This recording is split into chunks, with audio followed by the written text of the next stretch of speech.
everybody, and welcome back. This is Joy. I am bringing you a slimline card featuring faux watercoloring with Copics. I am going to warn you that this is a technique that looks really bad until it doesn't. So you just have to keep going. That's something that I have learned long ago with card making. Just keep going. So I am using, like I said, the You Are Love stamp set from Clair, and that has 2 images and 5 sentiments, which is great for all occasion crafting. For my color palette, I am using Copic markers, but you could use any alcohol marker for this. I am using RV999593, BV2325 and 29. And then later I bring in the V04 and the 05.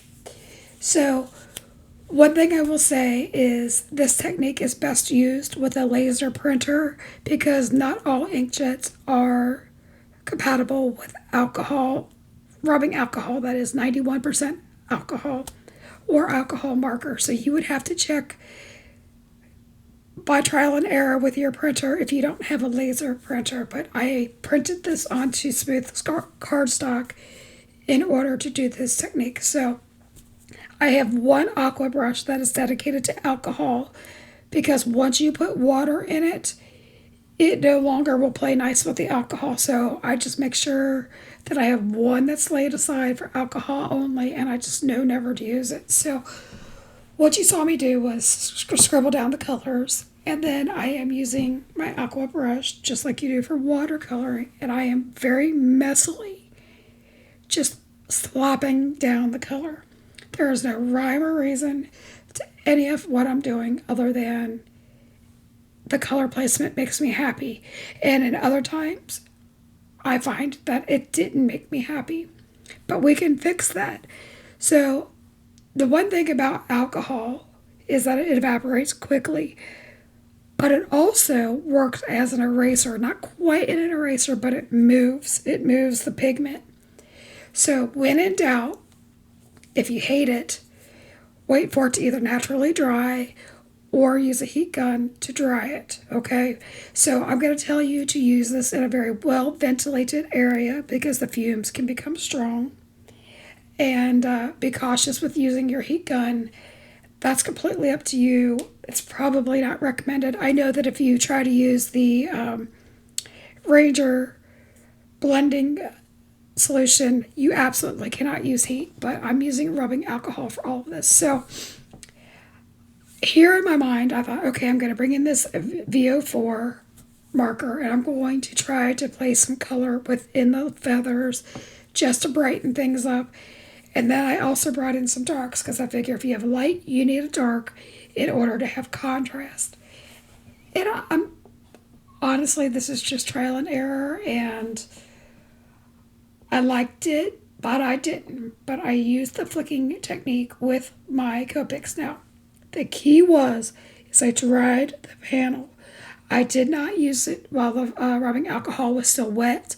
Otherwise, I would have diluted my markers, and I spent way too much money on my markers to ruin them or dilute them. That is just a little tip to you. Don't do it. I mean, it's fine if you put like a little dot, but the amount of alcohol that I'm using is quite a bit. So then another technique that you can use is ink smushing with alcohol ink. So you saw me kind of bleed my alcohol onto the inks, and then I dipped my papers in. And I go back and forth. And then again, another technique is to flick the droplets on just to get different textures. I, right now, am hating this panel. And I end up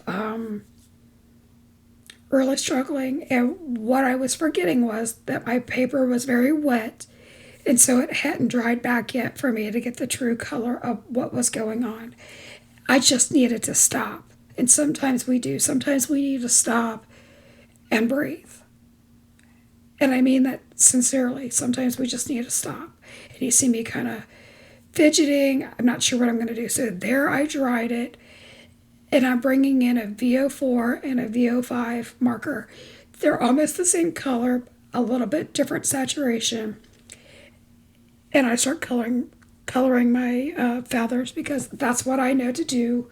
That's my comfort zone. And you can see now that the panel is dry, it's less muddy, right?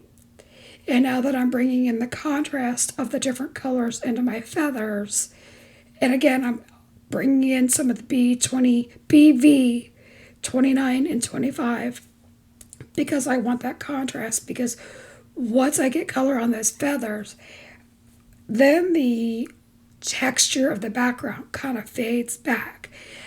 And again, this was trial and error, and it will never look the same twice. And that's the nature of playing with rubbing alcohol and alcohol inks. But I love the way it turned out.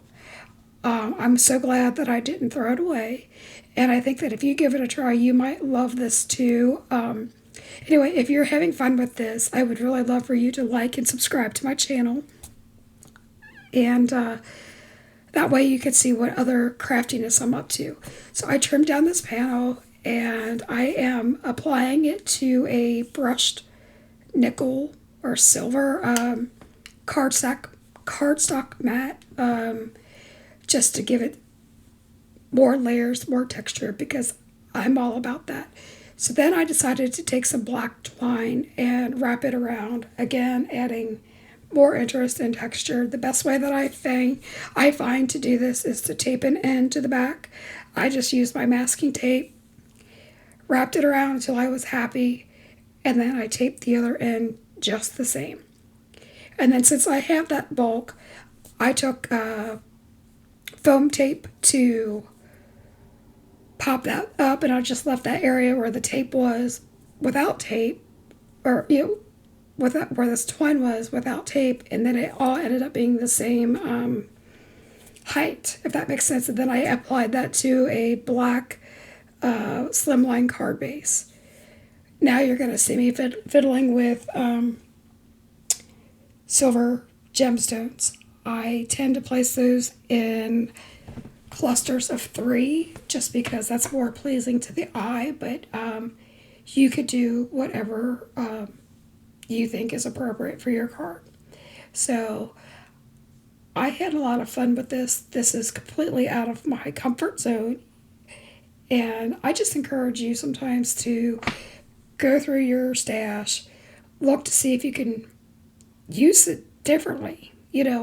That way you're not in the same rut, and crafting becomes fun again.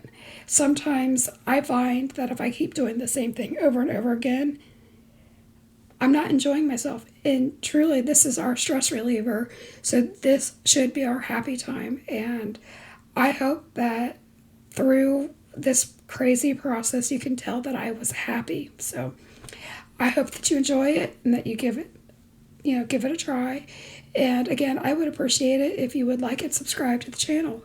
Until next time, keep crafting.